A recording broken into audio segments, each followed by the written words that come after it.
Have you seen Bruno's assist for Maguire's goal? Lovely cross. Has he seen it? He watched it, did he? It's not Harry Maguire!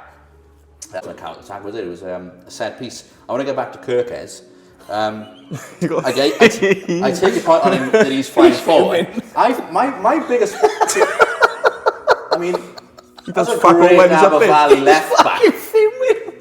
Pep Guardiola failed 2 drug tests, and he blamed those failures on his doctor. He said, I only took what the doctor told me to, and that doctor was Dr. Ramon Segura. Then, right, in 2009, he became Barca manager. He hired that same doctor. In the Champions League final in 2011, every single Barcelona player, bar Messi, who just does what he wants, every single Barcelona player run further than every Man United player. United. United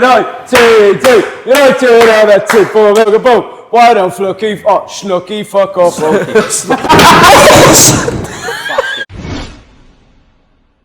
Can't stop smiling. Hello YouTube. Welcome back to the Football Podcast. I can't do this, boys. You start. Man United, judging by the reaction of when I've walked in here tonight, Man United have just won the league. Bye. Harry Maguire!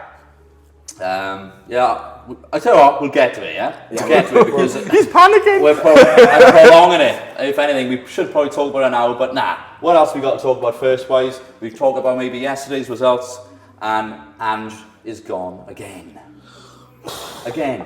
Well, he just doesn't want to change his style, does he, no matter what? It's a completely different style from Nuno. I get that. It's a completely different style, but what was it, 5 games? No, 8, and then he lost all 8. Was it 8? And he haven't... Oh no, sorry, I'm not taking into account European. They haven't kept one clean sheet. They just... He's the owner, I think, is the issue with that club. Yeah. I know he got big ambitions and stuff, but...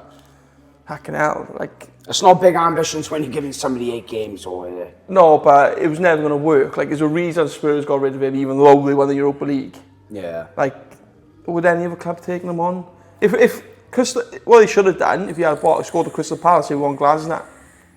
Would take Glasner off your hands. I tell you what, right? Someone's got if you've got ambitions, you go in and go, we're in Europa League, you're in Conference League. Yeah. Say to Glasner, fucking come to us. That's a shout, Dave. Similar formation as well as Nuno, 3 at the back. Nuno was more, I think he was more counter-based but still it worked. It did work. It was one of them, it was a mixture of everything. It was a mixture of, it worked, but I think, like, this is way further afield, but Conte won the league, I'm not saying, but, you know, when it works for a year, and then, like... You've got to change it. Yeah. Everyone knows what they're doing now, don't they? You know it ain't, like, Forest were never going to be that good this year, and that's why in my prediction, I had him, bottom half of the table. I'm not sure about you two. I think I had him quite low as well. Did you mention earlier that there was potentially a dust-up? Potentially. That's what the rumour is, between... Postecoglou and the owner, Be careful, it should be banned from Greece. Say too much. If you want to travel here again. But 5 games, boys, I think that's... Or 5 games or 8 games or whatever it is. I think it's... The game's gone in terms of managers just being allowed to show... We've seen Postecoglou with Tottenham, haven't we? It didn't work. It's a carry on from, like... Right, if he just come in as a new manager from a different league... You can kind of set it aside, but this is a carry on from how poor Spurs were last season. Another 8 games in across all comps, wherever it is. Again, no clean sheets, struggling to score. You can't, the amount of money they would lose.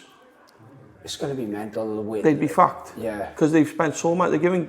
How much did they give Gibbs White to make him stay? $250 a week, $300 a week. Put the gun to his head, I think. Yeah, it sounds stupid. The owner's here like, shh. He fucking was. The video he made about it. He was nearly crying, wasn't he? The owner's on the other side like that. But people say, like, oh, what do you lot know? Sat in a pub drinking and this and that. But yet, I think everyone could have called it. Everyone knew that this Ange Postecoglou improvement wasn't going to work. Don't take a fucking genius. Fucking mad. What else is it? Brighton beat the Newcastle. Get that out, please, man. That's what she said. Yeah, Brighton doing over Newcastle.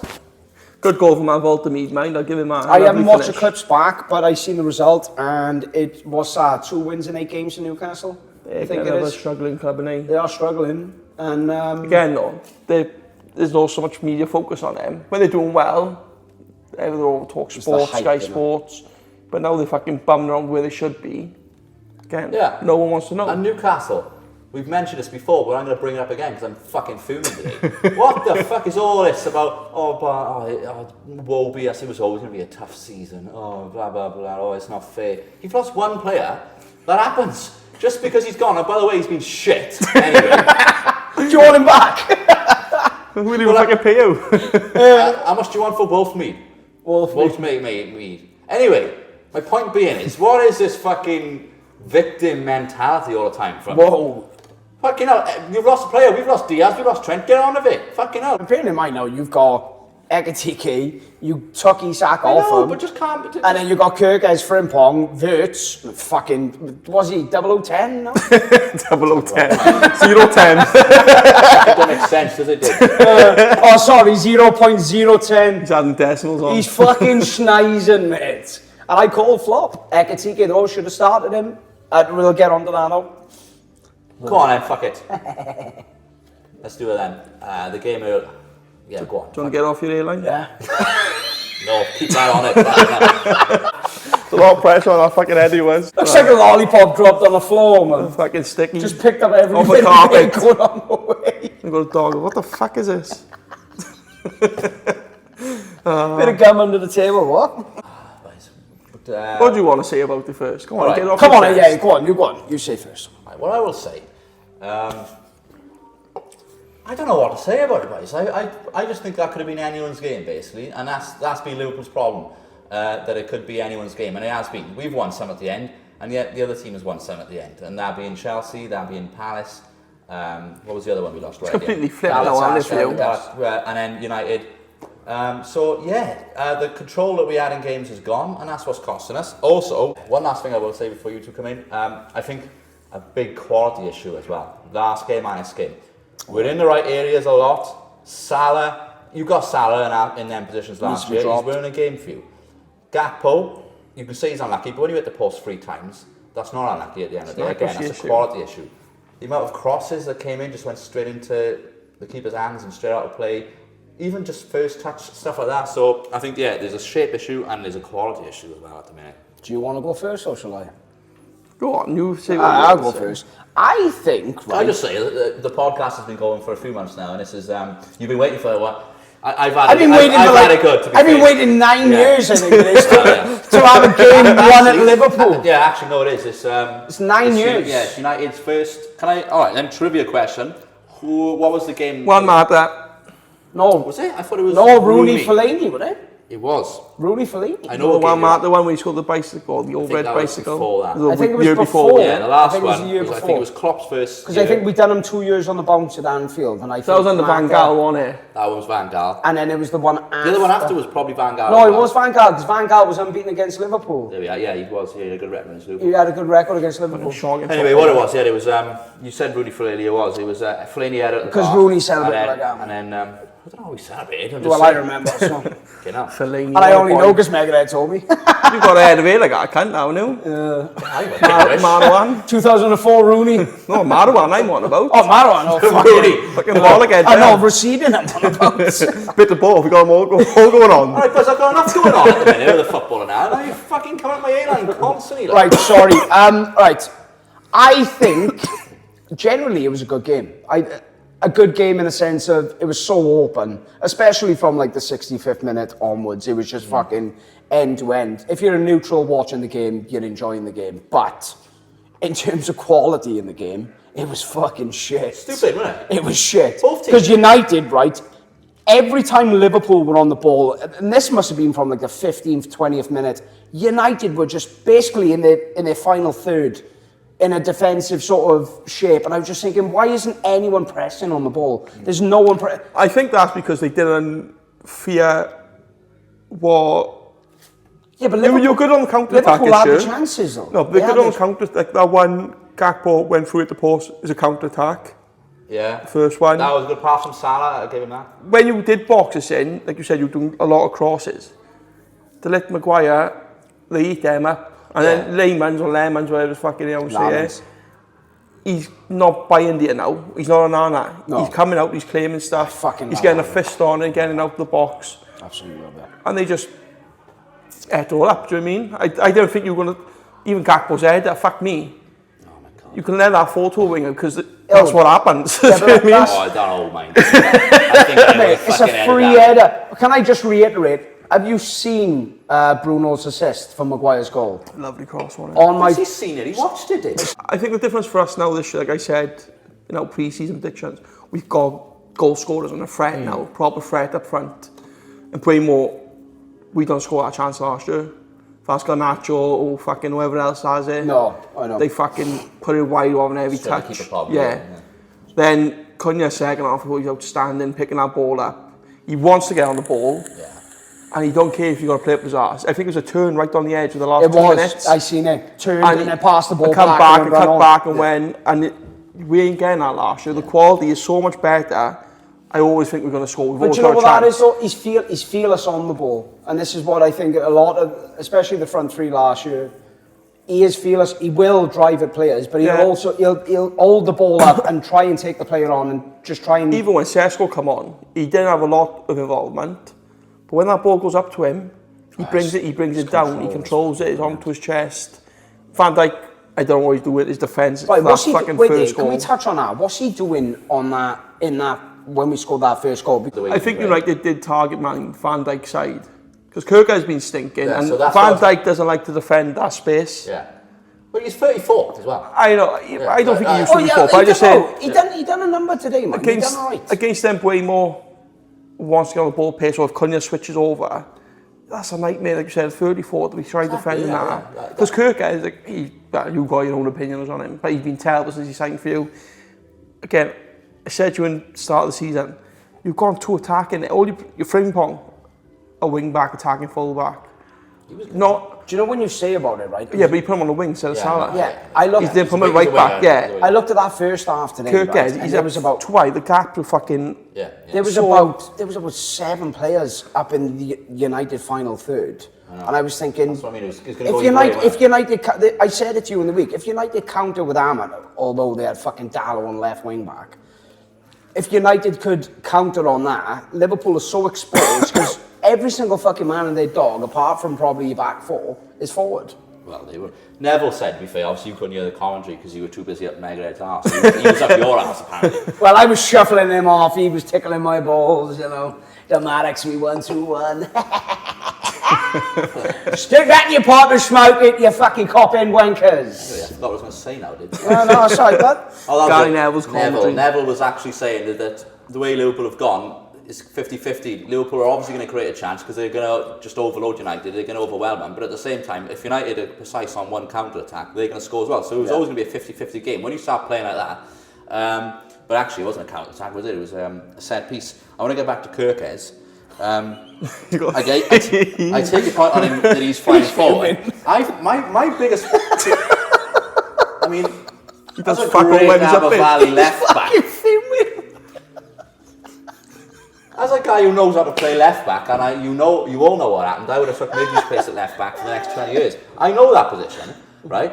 But I will say, actually, I get Mantle's point about him flying forward, and he was flying forward towards the end. But actually, if you actually watch Liverpool, the position he's playing this year is both of their fault. It's Slot's fault, or whoever decided to buy him, and Kirkes' fault for just playing awful. He is playing, if you watch Liverpool, he's playing like a left centre-back. And he's letting either Bradley or Frimpong just go on. He's doing what a lot of teams do now, where the other full-backs drop into a free. Yeah, but that is then making Kirkes be involved in a build-up. And he's like a fucking donkey in a build-up. He hasn't got a right foot. He can't even lift his head up. All Kirkes wants to do is bomb forward, and he's got a hell of a cross on him. That's it. Yeah. Old school Robertson. Yeah. Yeah, because Robertson struggled in the left centre-back position, but he's a bit more switched on defensive. He's a bit more... A bit faster. Yeah. So... is that so? Just play Robertson there if you're going to do that. Yeah, but that's what I mean. No, but I'll give Robertson I'll give Robertson credit where it's due. Although he would bomb forward and whap a fucking cross in on nowhere, his defensive duties. He's a bit more switched his on. Defensive duties was way better than fucking what Kirkes. So that's what I thought. So I thought when we bought Kirkes, I thought, the system's going to change somewhere there. Yeah, because you called Robertson a 3-5-2. I said they're going to change it. 3-4-3 or whatever. We've got so many attacking players. Yeah. We get on to who signed in a minute. But you're leaving yourself with Canate and Van Dijk. Because you're right wing All back. we said is 34. Frimpong wants to bomb on. Konate's head's in fucking Istanbul, wherever he's fucking going. I'm going to Istanbul tomorrow. I'm fed up with the fucking airline comments. I'm sorting my hair out. I'm coming to you tomorrow, Istanbul. Kirk is going on as left back. He wants to go forward. I'm actually doing my head in a bit. You haven't got a defensive midfielder. It's alright, but don't worry about it. You haven't got a defensive midfielder. No, we haven't Realistically, we haven't had. No, you got Endo, but fuck me, come on. He's shit. I used to do good endos. The BMX. Remember that? You slam your brain. Yeah, that was fuck land on your face. Fucking hell, man. Anyway, yeah. Let's grow up a bit. Let's get on to your summer signings there. I'm the next fuck. All right, yeah. Yeah, £300 million flops and bench Yeah, almost. all right, we'll get on to them. The last thing I said, your point about the formation that you thought Liverpool were going to play, I thought it was a good point actually, because like you said, it brings all the attacking players into play. The trouble you've got though, you haven't got the centre backs to do it. Yeah, so that's the issue. My next point, the only formation, right, that I can think of, and this is going forward in the future as well, is because I don't want to focus too much on Salah, but I think in the future, 4-2-2-2, if that makes sense. So you got 4 and you got 2. A Rangnick system then. 4, well, yeah, and 2 holding. Mids. 2 Wirtz is quite. To be fair, Wirtz actually is a bit of a hard working 10. So you got Wirtz and Szoboszlai, who they can press, and Liverpool like to press in a 4 anyway. That slot system he presses in a 4. So would you play the two of the front? So obviously Salah's there. Isaac and Ekitike. They've got to play. Ekitike is too good not to play. So you play. Wait, Isaac will be class. So you need to play them both. You wouldn't play him. So when the attack, it wouldn't be wingers as such. Then inverts and. I think it'd be more left mid, right mid. You then would let Kirkes and Frimpong bomb on. Well, I think it'd be more of a 2-4-2-2, where the fullbacks are a bit higher up. Yeah. But defensive mid's a bit deeper, so you've got a block of 4. Because otherwise, there's a lot of... They're not going to get from your box to their box all game. There's too much ground to make up. I get what you're saying, but to be fair, I think it's a cracking point. The formation... I'm slot, mate, play now. 4-2-2-2. Yeah? Let Gravenberch and McAllister sit. Don't really, they got on the build-up. Let them play. Let them build the play-up. Not fucking Kirkes. I still think you'd have to go get defensive mid. Yeah. Because I don't think you could... It wouldn't work with them too.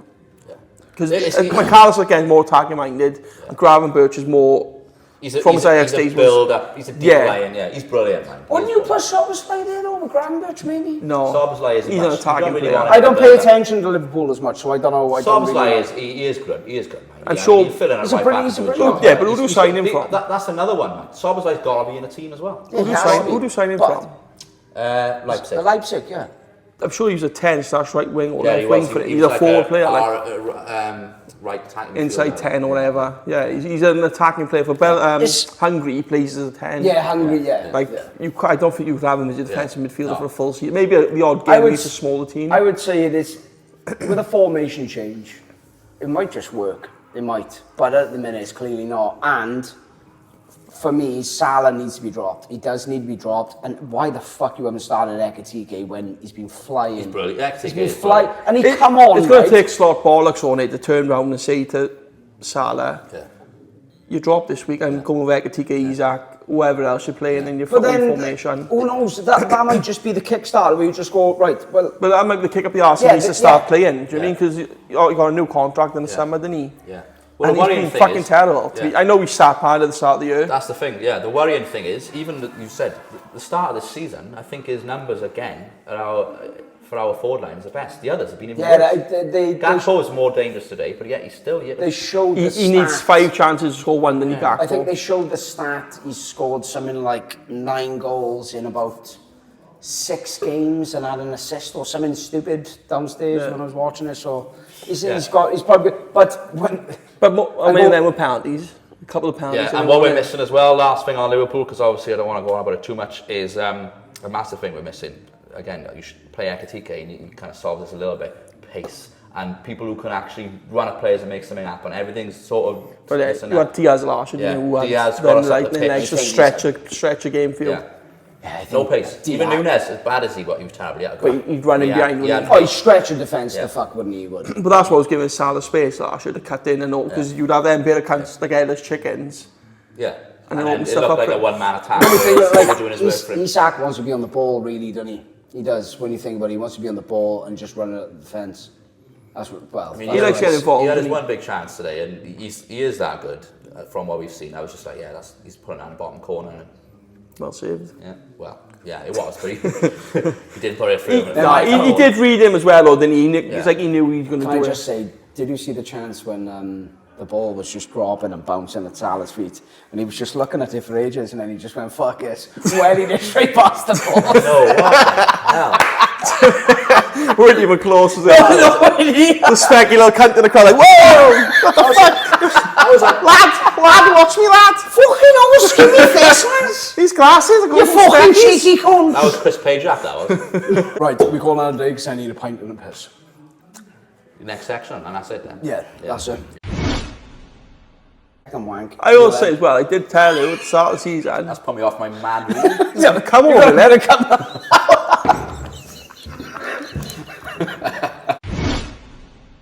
Last thing I wanted to bring up, I like a good conspiracy theory.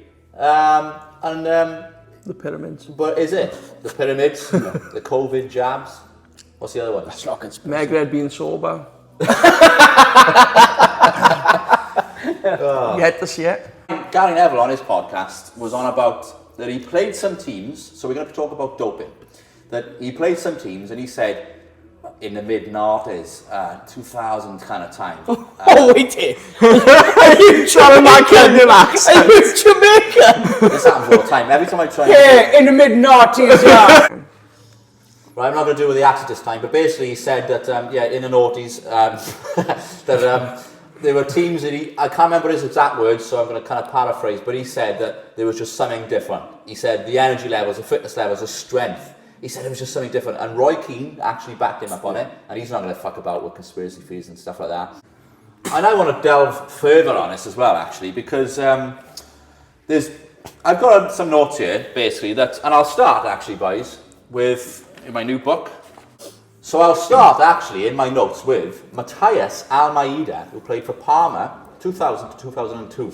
And he was quoted saying, whilst playing for Parma, we were given an IV drip before games. He said they told us it was a mixture of vitamins. But he said before the game, before he entered the field, he felt like he could jump as high as the ceiling. So that's the start of it already there. I know you said you heard about it, you both heard about this, haven't you? Yeah. He come out, didn't he? He come out and explained it all, didn't he? People, So that, let's not forget, that Parma team come out of nowhere and actually really good for that. Yeah. 3-4 year period. Yeah. Are we You talking had about the Veron, Parma team when they had Veron, Crespo? Thuram, Yeah, they had it all. Buffon, a good bunch of players. And they come from nowhere really. Yeah. And then, Yeah, but you got him saying that, you look at Veron come to United, he was a step behind. Yeah, see? Step or two behind, he never quite... Yeah. So do you reckon 7%. that laid off as he come?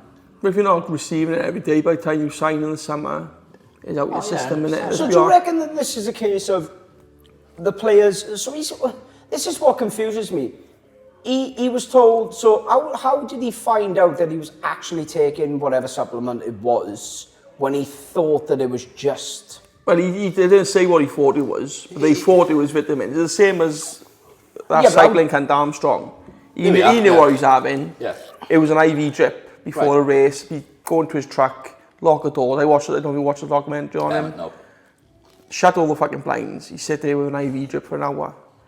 And by the next morning, it's like he just woke up, he's been on holiday. He's not... Oh, we on about Tour de France? Yeah. Oh, yeah. So he basically is similar kind of, it would be the same time period, really, wouldn't it? Yeah, so, yeah. I'm assuming it would have been, he had one doctor, no one else allowed in his car, his truck. Yeah. Just Yeah, him and the but doctor. in a sense, though, is that the athlete's fault or is that Well, the team who's in supporting terms of the him's cycling, fault? I know guess, it off the depends. documentary, he knew what he was getting given. But this is what I'm saying. If he knows what he's getting, yeah. So that's his fault. That's his fault. Yeah. That's If like me offering you a bag of cocaine, you don't have to take it. Yeah, exactly. He will, though. But what I'm saying. Did I cut that? Nah, keep it in. All right.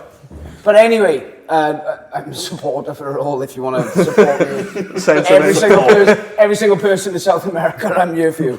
But Almeida. No, but what I'm saying is, Armstrong knew what he was doing. He knew what he was taking, and he knew that it enhanced his performance. And he went on to win some like 7 fucking Tour de France's. I'm not into biking. I'm not on. But anyway, but yeah, a team as a whole, if they are taking all these supplements, but they're told that it's just this, it's just that, that necessarily isn't their fault. It's whoever is. Yeah, it's the physio team, and the physio and the doctor and everyone else. It can come from clubs, it can come from doctors and stuff like that. If you're getting told it, because I'm pretty sure that Zidane was asked about it, or went into maybe not a tribunal, but maybe like a magistrate's where he can not contest, civil court or whatever, testified. Yeah. And I'm pretty sure he said, well, yeah, I think we were. I might be wrong. You'll have to second quote me on that. Yeah, but no, it's fine. Again, to me, we all know Italy's corrupt as fuck anyway. Especially in the 90s, early 2000s. It was fucking corrupt. Well, like, you look at Juventus. It wasn't just that, it was match fixing, which is, that's not, that's another point again. But the point you made about Armstrong, I'm glad you brought him up, because, so he was on a lot of things. He was on steroids was one, but the main thing he was on was EPO, which is what I'm going to talk about now. And the actual name for it is... hairline treatment? The actual name for it was erythropoietin. That was the name, so EPO. And what it does, it increases oxygen. So it boosts your high red blood cells, and it increases oxygen capacity that carries through your body. So he was on that around about the same time frame. And Wenger, however you want to pronounce it, he said that players were coming to him around that time for medicals, and they had abnormal amount of red blood cells, and that's, again, he's admitted that. So this is all around about the same time. So I'm not sure if it is all to do with this EPO. Another point, you said about these teams coming from Norway. Parma was one. Yeah, they have good players. Do you remember Deportivo La Coruña? Yeah. Diego Tristan, Valeron, players who were never that good. Where are they now as well? Roman Boja. Players who were never that good. They were in 32. Some of them were fucking Fran was 40. Yeah, left winger. Yeah. And they're performing, they knocked United out, didn't they? They won the league, didn't they? Yeah. And in Spain. What year Neville would have been talking 2000, I think Neville would have been talking about them, because there was a few of them, because even Bayer Leverkusen knocked us out of the semi-final. I remember that game. And this was just after we'd won the treble. Yeah. Was it just before? One or the other. No, it was like 2002. But yeah, Leverkusen knocked us out first, and then they knocked United out. We got a team of Beckham, Keane, Scholes, Verona signing Giggs. Like, Van der Strijk, I think, was even in the door. It's like, come on in there. Yeah. And at the time, football, as you know, we saw a bit of it earlier actually, it went back a little bit to end-to-end kind of games, so people are complaining, but actually to be fair, Slot and it's no fun to watch. Yeah, so but football at the time was pretty much, there's not so much tactics involved, it was sort of end-to-end, so the best players normally come on top. So yeah, the fittest, strongest team probably would have come out on top at the time as well. Talking about EPO, have you seen the thing going around about Liverpool and the Klopp? Yeah, that's my next with point. the asthma pumps. Yeah, so I've already brushed up. I'm glad you brought that up. So 74% of them I've got the stats. Yeah, I've got the Something stats. stupid Don't like make that. fucking sense. I've got the stats here, boys. Okay. How can you as a team? I've got the stats. How can you as a team be that? It's what do they call it? Asthmatic. Not asthmatic. His style of football, they called it heavy metal football, wasn't it? Yeah. Where it was just continuous press. And don't get me wrong, Robertson, fucking, you've seen him in the one game when he just fucking sprinted. Done a massive U, didn't he? Yeah, done a massive U. Yeah. He gave a free kick for that at the end. He gets back to the left back. Weren't you sweating? Gets back to the left back and he's like, it's happening. But it's just, He didn't say sap, did he? Oh no, he went, right, it's happening, you wee shite. It's pretty good actually. Yeah, it's not bad. It's better than your fucking Jamaican. Yeah, no, I get your point about, Liverpool were Let's show the stats. good, fucking brilliant to watch, but Liverpool were fucking proper, weren't they? I mean, and Liverpool topped the running stats every year. So I've got 2 points here. I'm gonna bring up this conspiracy about Liverpool, and because I support Liverpool, I'm probably gonna debunk it. But Liverpool, they were top of the running stats every year. He's going to do a series on our fucking channel. Liverpool, I think they won 26 out of 27 games at the start of 1 year, and they were just relentless. And they were playing Champions League, everything like that. They won the Champions League the year before. So this is the asthma pump theory, and this was around 2019-2020 when Liverpool were the best team ever.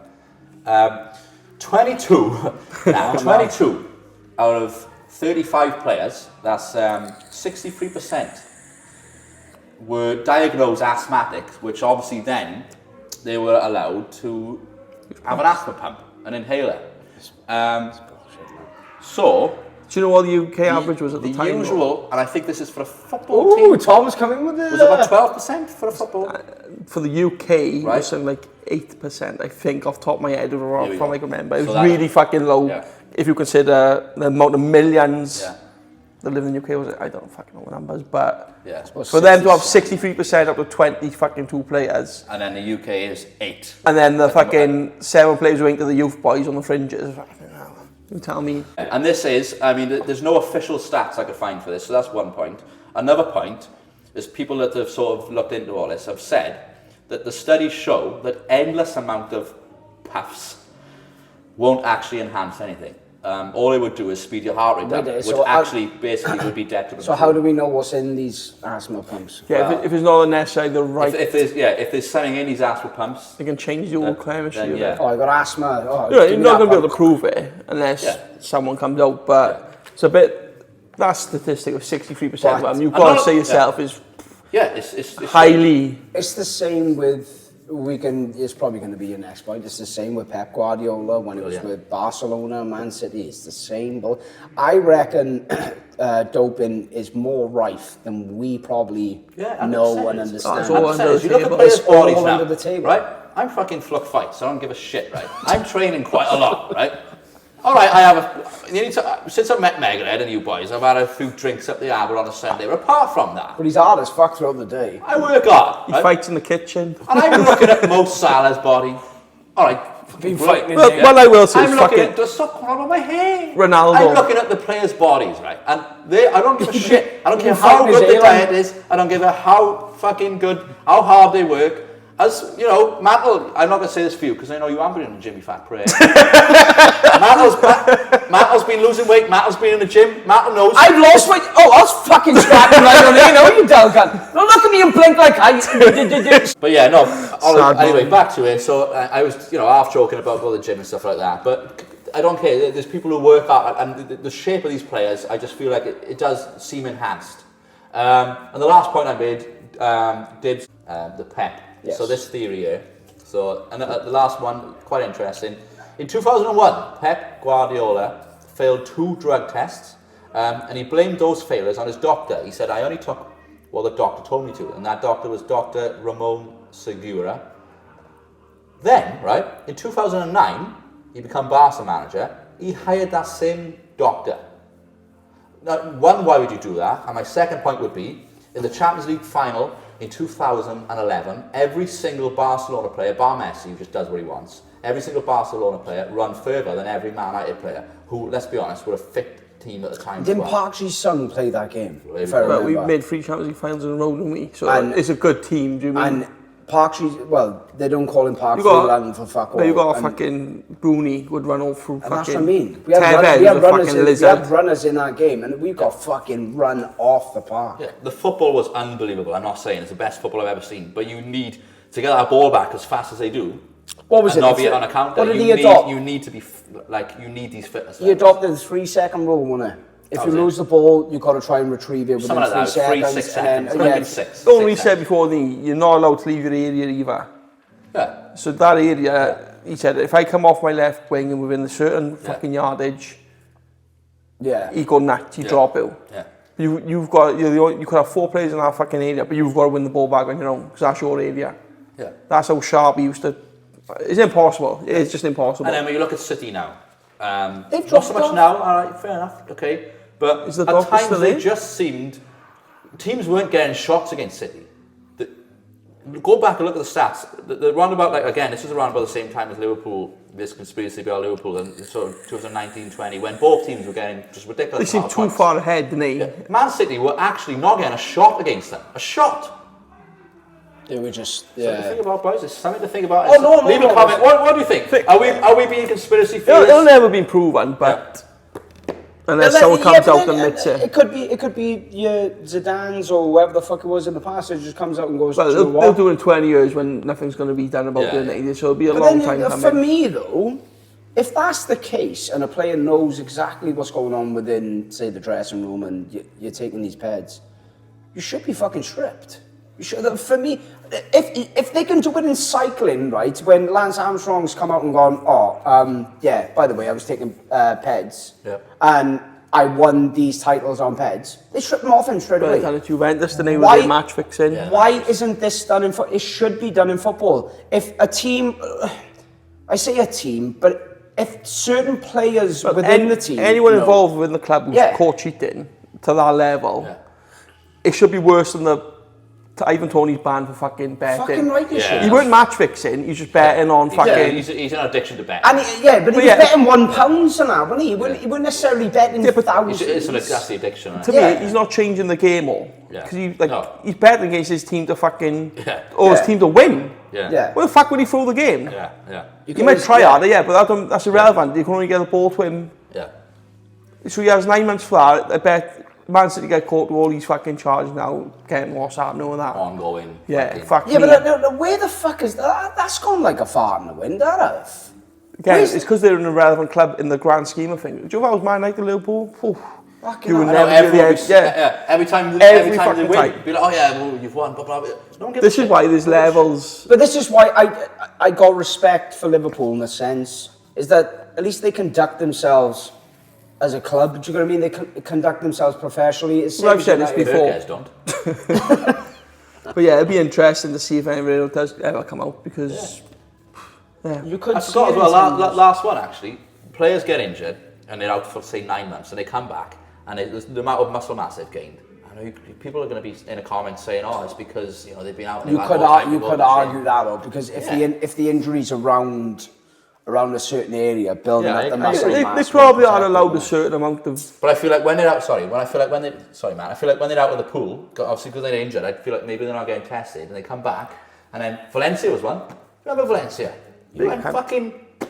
But you jacked as fuck. We've got to remember as well, like a lot of this, they might do a morning session, and then they left. A lot of them will go to the gym, because it's free. So if we had free fit gym facilities to use, you probably it's there. I don't know about it, but no, I get it. But you know what I mean? Like if it's there for you, you're having your food provided for you, dietary.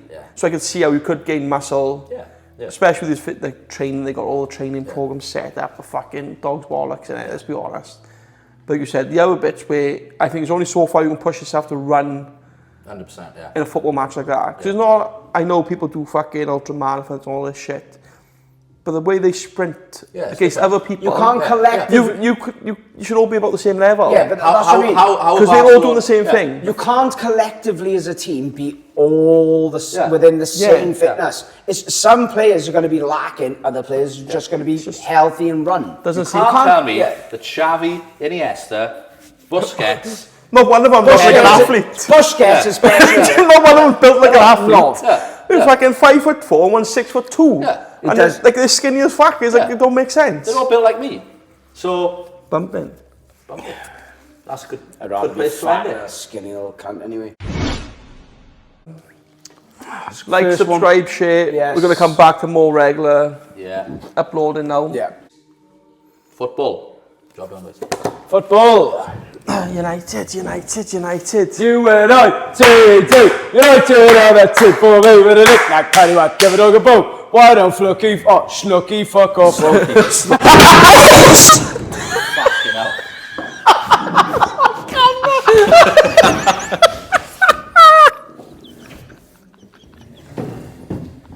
He's looking for a penalty, the cheeky cunt. The game's gone. He's trying to catch his ear like.